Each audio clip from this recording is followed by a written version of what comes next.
రామాయణంలో వేదవతి పాత్ర ప్రముఖమైనది. రావణాసురునిపై పగతో అతని వంశనాశనానికి కంకణబద్ధురాలు అవుతుంది వేదవతి. పద్మాక్షుడనే రాజు లక్ష్మీదేవిని తన కుమార్తెగా పొందదలిచి ఘోర తపస్సు చేసినాడు. లక్ష్మీదేవి ప్రత్యక్షమై తాను పరాధీనురాలను కనుక శ్రీహరిని ప్రార్థించమని చెప్పినది. తదేక దీక్షతో పద్మాక్షుడు మరలా తిరిగి శ్రీహరిని గూర్చి తపము చేశాడు. కొంతకాలానికి శ్రీహరి ప్రత్యక్షము కాగా తన కోరిక వెల్లడించి వేడుకొన్నాడు. పద్మాక్ష మహారాజునకు శ్రీహరి ఒక మాదీఫలాన్ని ఇచ్చి అంతర్ధానం అయినాడు. రాజు మాదీఫలాన్ని విడదీసి చూడగా బంగారు ఛాయ గల చిన్నారి కనిపించింది.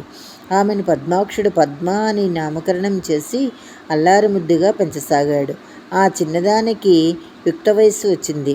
స్వయంవరం ఏర్పాటు చేసినారు. నీలిమేఘ ఛాయతో సమానమైన రూపలావణ్యములు కలవానికే తన కుమార్తెనిచ్చి వివాహం చేయదలిచినాడు. స్వయంవరానికి వచ్చిన రాజులు ఆ కన్యను అపహరించదలిచినారు. పద్మాక్షుడు వారితో యుద్ధం చేయగా దురదృష్టవశాత్తు పద్మాక్షుడు మృతి చెందినాడు. తండ్రి చనిపోగానే ఆ కన్య వారందరి వశము కావడానికి ఇష్టపడక తనంతట తాను యోగాగ్నిని సృష్టించుకుని ఆహుతి అయిపోయింది. కొంతకాలం గడిచిన పిదప బృహస్పతి కుమారుడైన కుశధ్వజ మహర్షి వేదపాఠం చదువుకుంటూ ఉన్న సమయమున ఒక శిశురూపమున అక్కడ కనిపించింది. కుశధ్వజ మహర్షి ధర్మపత్ని మాలావతికి సంతానం లేకపోవడచే ఆ శిశువుని వేదవతి అని నామకరణం చేసి పెంచుకొనసాగారు. పెరిగి పెద్దయ్యాక యుక్త వయస్సుకు వచ్చిన వేదవతిని విష్ణుమూర్తికే ఇచ్చి వివాహం చేయుదురని కుశధ్వజుడు చెప్పుకున్నాడు. తాను స్వయంగా లక్ష్మీ అంశ కాబట్టి ఒక ఆశ్రమాన్ని ఏర్పాటు చేసుకొని శ్రీహరినే భర్తగా కోరి తపస్సు చేసుకుంటూ ఉన్నది. శంభుడను అసురుడను వేదవతిని కామించి ఆమెను వివాహం ఆడగోరినాడు. కుశధ్వజుడు అందులకు అంగీకరించకపోవటచే శంభుడు కుశధ్వజుని హతమార్చినాడు. తండ్రిని హతమార్చిన శుంభుని తన క్రోధాగ్నిలో భస్మీపట్లం గావించింది. భర్త పోయిన దుఃఖము పట్టజాలక మాలావతియు మరణించినది.